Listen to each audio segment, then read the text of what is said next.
You've done all the skills training, you've invested a lot of money in copywriting, in business, in stock market, in real estate, and all other skills, but you're still getting the same results. Hindi ka ba nagtataka kung bakit? The reason there is that skill set meron ka. Pero kulang pa yan. Did you know that you still need two more? Mindset and heart set. Again, mindset and heart set. So if hindi pa okay yung mindset mo, there's a big tendency that your mindset is the one putting you back in the same situation over and over again. Paano naman yung heart set? If you are not emotionally resilient, you don't have the right tools to overcome your negative emotions, you will easily falter. That's why you need to have the complete set of tools from mindset to heart set, then skill set. If you have all those tools, then you will get positive results in your life. Now, ano ba yung pwede nating pag-aralan when it comes to mindset? Number one, you can study neurolinguistic programming. Next is for the heart set, you can study timeline therapy. Neurolinguistic programming are tools and techniques that we can use to reprogram our mind. These are very practical tools that we can use when it comes to communication,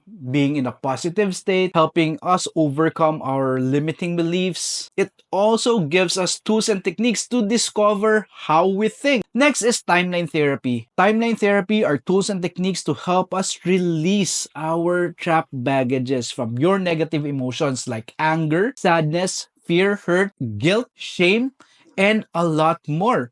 And aside from that, ano ba yung maganda sa timeline therapy? Ilalagay natin or malalagay mo yung goals mo in your unconscious mind. So ano yung feeling? What's the impact of that in your life? So consider that, learn NLP, neurolinguistic programming, and timeline therapy because these two modalities, processes will help you 10x your life because kaya mong tulungan yung sarili mo anytime. Hindi pwede na nagdadrama ka lang kasi hindi mo nakukuha yung buhay mo. You need to help yourself. The challenge there is that gusto mong tulungan yung sarili mo pero hindi mo alam paano.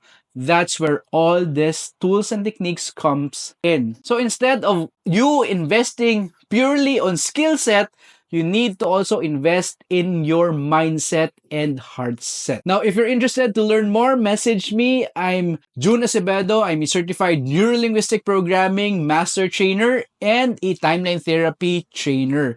Let me share with you how these two modalities has helped transform hundreds of our graduates from all over the world.